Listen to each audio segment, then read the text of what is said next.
পূর্বাঞ্চলে সরকারি প্লট বরাদ্দের অনিয়মের অভিযোগ দায়ের করা 3টি দুর্নীতি মামলায় ক্ষমতাচ্যুত প্রধানমন্ত্রী শেখ হাসিনাকে 21 বছরের কারাদণ্ড দিয়েছেন আদালত। বৃহস্পতিবার বেলা 11:30টায় ঢাকার বিশেষ জজ আদালত 5 এর বিচারক মোহাম্মদ আব্দুল আল মামুন এই রায় ঘোষণা করেন।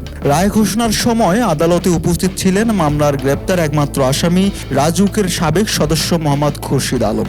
আদালতে দুদকের আইনজীবীরাও উপস্থিত ছিলেন।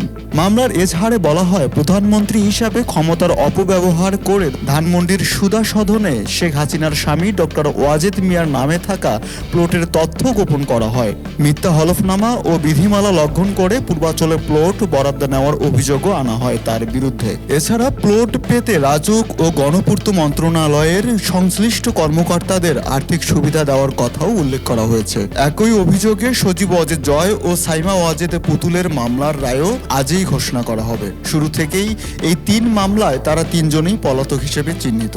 অন্যদিকে শেখ রেহেনার মেয়ে টিউলিপ সিদ্দিকের বিরুদ্ধে দায়ের করা পৃথক প্লট দুর্নীতি মামলার রায় ঘোষণা করা হবে আগামী 1 ডিসেম্বর। রায়হান কিবরিয়া, তিস্তা টিভি।